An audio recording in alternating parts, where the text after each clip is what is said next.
Welcome to The Explainer. Today, we are diving deep into a habit that, let's be honest, probably affects every single one of us: procrastination. We're going to look at what the science really says is going on inside our heads when we decide to put things off. You know that feeling, right? That weird mix of pure panic and, oddly enough, relief when a deadline just flies right by you.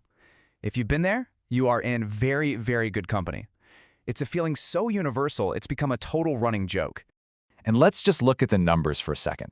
Somewhere between 80 and 95% of college students admit they procrastinate on the regular.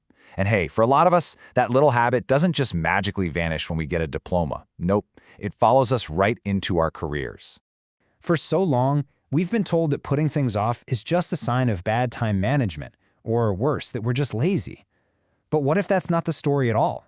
What if that's completely wrong? Today, we're digging into the research to find out what's really going on. Okay, first things first. Let's just go ahead and bust the biggest myth about procrastination right off the bat.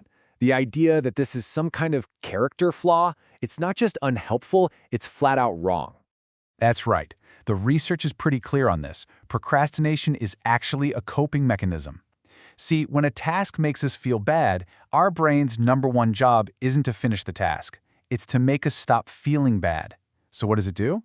It avoids the task to get a quick, temporary mood lift. And listen, this isn't just about feeling a little stressed. We're talking about real, tangible costs. One massive survey found that for every single point someone went up on a procrastination scale, their annual income dropped by an incredible $15,000. Wow. So what kind of feelings are we talking about here?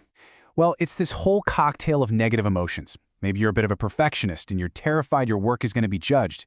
Or maybe a project is just so huge and overwhelming you literally have no idea where to even start. Your brain's default response? Nope, avoid. Let's do something else. And here's the kicker. This isn't just all in your head. There is a real neurological reason for this. Brain scans actually show that people who are chronic procrastinators have visible differences in the parts of the brain that handle things like detecting threats and regulating emotions.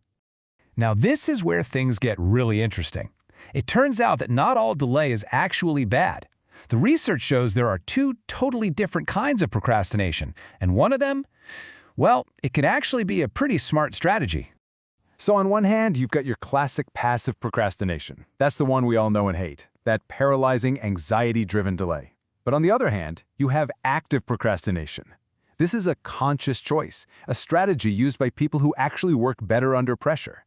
They use that last-minute rush to get super focused and knock it out of the park. So what is it that makes us a passive or an active procrastinator? To really get what's going on in our minds, we can use this cool framework called temporal motivation theory. You can think of it as basically an equation for motivation. The first variable is expectancy. This one's simple. It's your confidence. Do you actually believe you can do this thing? If you are sure you can nail that report, your motivation is high. But if you feel completely lost, it just plummets.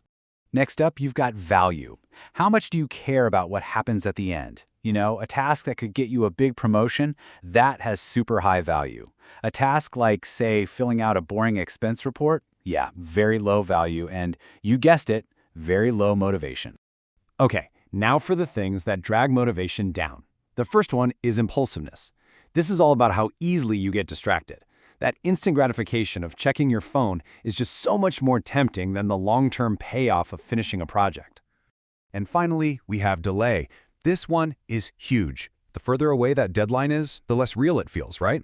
A project due next year is just an abstract idea, but a project due tomorrow, that feels very real and very urgent.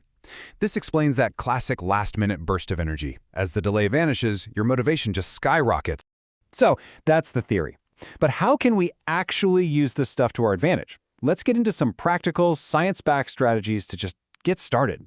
One of the absolute best methods is also one of the simplest. Instead of having one giant, terrifying deadline way off in the future, just break the project down. Give yourself smaller, evenly spaced deadlines for each little piece. Studies show this trick not only crushes anxiety, but leads to much, much better work. We can also go in and hack every single part of that motivation equation. Want to boost your expectancy? Start with the easiest part of the task to get a quick win. Need to increase its value? Remind yourself why this matters to you. To lower your impulsiveness, turn off your phone, close those tabs. And to reduce the delay, just use the 2-minute rule. Do something, anything, for just 2 minutes right now. But beyond all the productivity hacks and the scheduling tricks, the research points to one strategy that might just be the most powerful of all. And honestly, it's probably the last thing you'd ever think to try. It turns out that the intense stress we feel when we procrastinate isn't just about the deadline itself. A huge part of it is fueled by our own harsh inner critic. Study after study shows that people who procrastinate tend to have much lower levels of self-compassion, which traps them in this nasty cycle of stress and avoidance. This right here is the heart of the problem. When we procrastinate, our first instinct is usually to beat ourselves up about it. But all that guilt and shame, it just adds to the pile of negative feelings we already have about the task, which makes us even more likely to avoid it next time. So what does self-compassion even look like? Well, it's basically 3 things. First, self-kindness, just being gentle with yourself instead of critical. Second, recognizing our common humanity, remembering that everybody struggles, and being imperfect is part of being human. And third, mindfulness, which is just observing your negative feelings without letting them totally take over. And this is the completely counterintuitive solution. The next time you find yourself putting something off, just try forgiving yourself. Seriously. Acknowledging that you feel anxious or bad about it without piling on the guilt can take away the emotional power of the task and make it so much easier to finally begin. Just think about that for a second. It's such a powerful idea.